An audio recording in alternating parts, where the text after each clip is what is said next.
footy. You must be right with that. A pretty fearsome sort of victory. Yeah, it was. We actually, Glenorchy started quite well, and I think we were down by 6 points at quarter time, so we had to regroup and adjust a couple of things, and led by 8 points at half time, and then to win by 90 was testament to our work around the footy and ability to get it forward and lock it in there. And some of our dangerous forwards, particularly in the second half, hit the scoreboard, and we went away with it, which was really good. I think it was an 8-goal to 1 third quarter that blew the game apart. Where do you think you got on top there? Yeah, around the footy. Thought Hamish's work as a ruckman was really, really strong.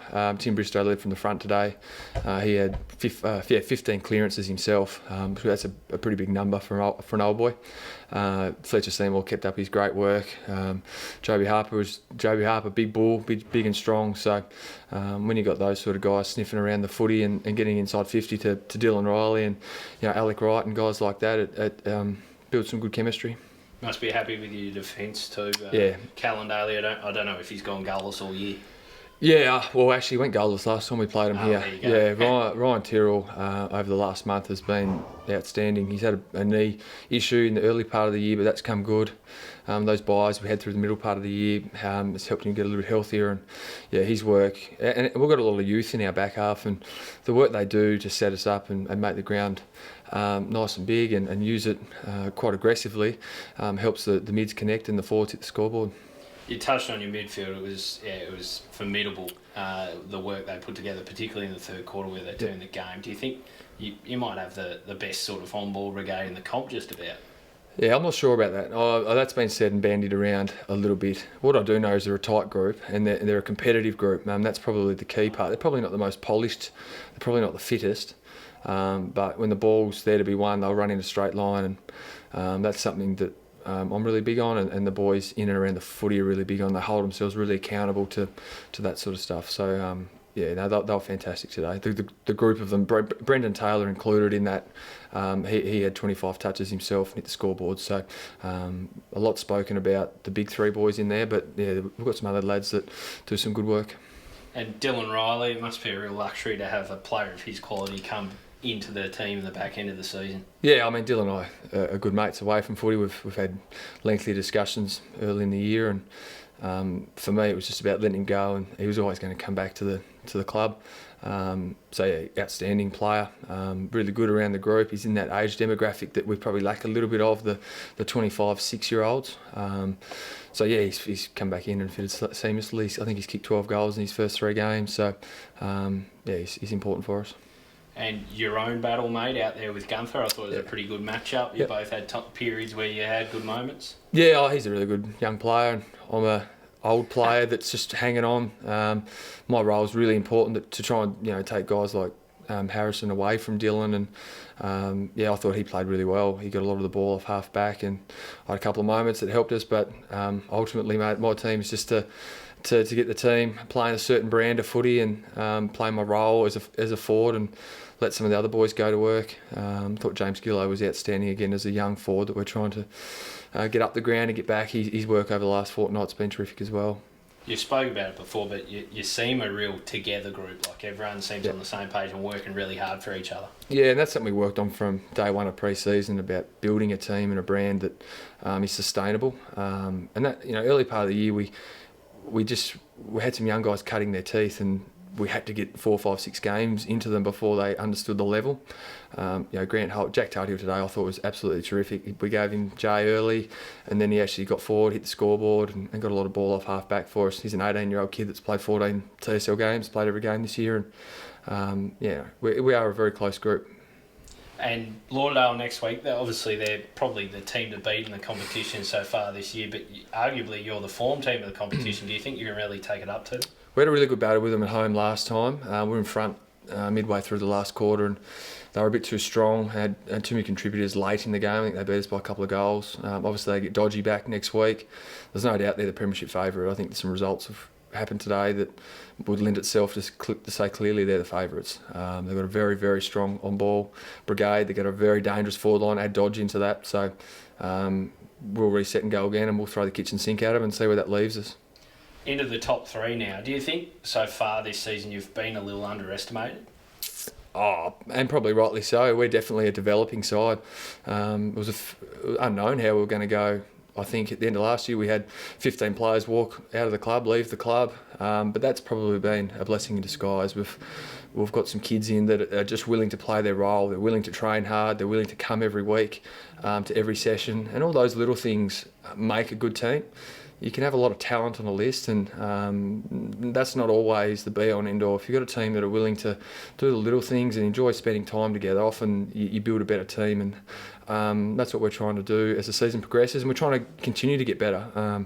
We're pretty solid for 3 quarters today, but we've got to get our a level across 4 quarters, not just 3. All right, PK, tough day in the office. What did you make of it? Firstly, credit to Lonnie. After quarter time, it was a clinic in contested footy, simple footy, taking territory, a clinic in wet weather footy, understanding those conditions, which I thought we did well in the first quarter, but as the game wore on, they just stuck with it, and then they also played some pretty good footy too at the right moments. It was a really comprehensive performance from them. They're probably playing as well as anybody at the moment. They've got some really good players back in the team, and they're a very different team from the start of the year. And, they're really bought into the style of footy they want to play. First quarter, we played really smart. We didn't let them get their game going at all. And we did a good job of that. We were smart with our ball use. We looked really dangerous.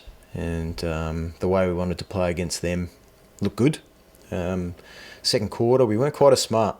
Some of our ball movement, our forward entries played into their hands, and then the way we defended their exits just, we weren't thinking our way through it, and we allowed them go to exactly what they do on the training track and how they like to play, and so they got the ascendancy, and I think the second half, the less said, the better.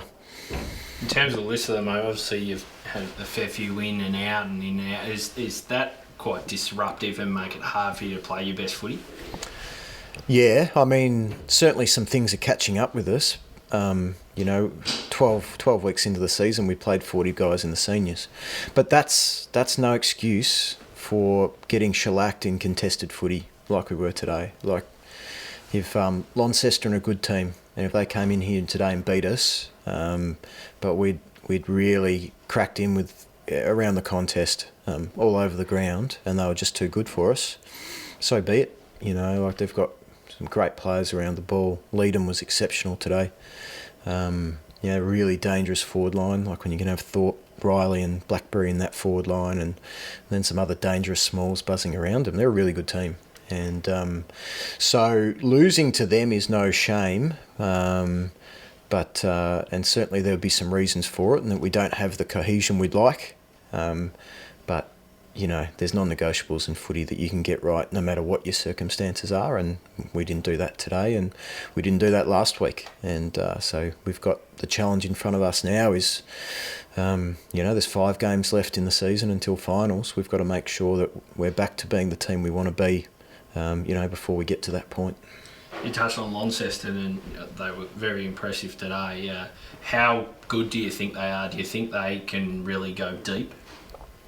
No, it's hard as an opposition coach to... Yeah, I know. I've sort of said that for a while now, that they're a really good team. Like, you look at their top-end talent, is as good as anybody. Just have to go through that list and see. And then they've got some, a guy like Tyrrell's really stepped up this year down back for them. Jake Smith has found a home down back. Although I thought Aidan Grace really got on top of him today, and had we delivered the ball in a bit better, he really could have kicked a bag. I thought he really played with heart. So they're very good, and they've got some good young players. We all saw their development league team last year, and there was guys running around there in a 21-0 team that everyone knew would be good senior footballers. And I think now that not just they've got a little bit of experience, but they've got some more older heads around them. And that's where we had success last year, in that we had a lot of young players, but the old heads around them set the table. And our continuity last year was really important for us. People knew their roles, and you can see that with Launceston, that they haven't had a lot of changes. They know how they want to play footy, and they're doing a really good job of it. Jay, back in today, obviously he didn't look 100%, and he sat out a fair portion of the game. What was the story there? Yeah, so a little bit of a twinge of a hamstring.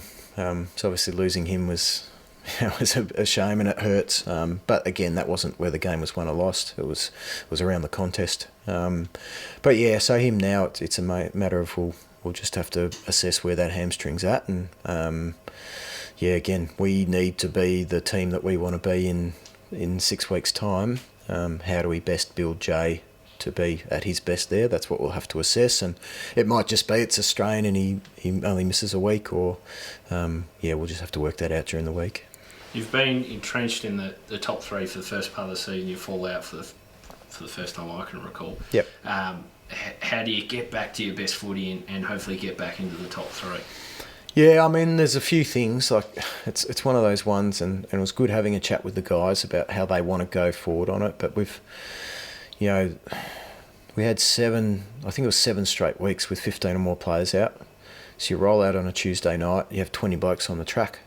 I was getting fit because I was joining in to make up the numbers. That was one positive to take out of it. But it's hard to do the training you really need to do. And you don't want to do too much competitive stuff because you can't afford to lose any more players. So, but the players today were like, right, we're starting to get guys back. We're heading in the right direction. So we've got to get back to that real hard training that we were doing through pre-season and early in the season that held us in good stead. So that's one thing that's going to be really important over the next 6 weeks to build that up, and just getting that real level of competitiveness, because it's no secret the last 2 weeks that when we've really been challenged, we haven't stood up as competitors and just made it hard for the opposition. And said, if you're going to beat us, you're going to work hard for 4 quarters. So that's probably the main non-negotiable in football, that you work hard for 4 quarters and you make your opposition work hard for 4. I guess the good thing is you've got 6 weeks of opportunity to prime, get yourself ready for that finals campaign. Yep. Next week you've got North Hobart, have been playing some good footy, pushed Lauderdale today and got a win last week. So they'll pose a challenge as well. Yeah, I mean, all season when North Hobart have had the majority of their senior guys in, they've been really competitive. I think people got a little bit distracted when they had a few big losses, but if you look back at those games, they had a number of their senior players out and it made a big difference. So they're a solid team. They play hard, they're competitive, they're fierce, and if we go in without anything but a real tough mindset, they're going to push us like anything. So that's on us. The guys have acknowledged it. They know what we need to do. Now we've got to produce it.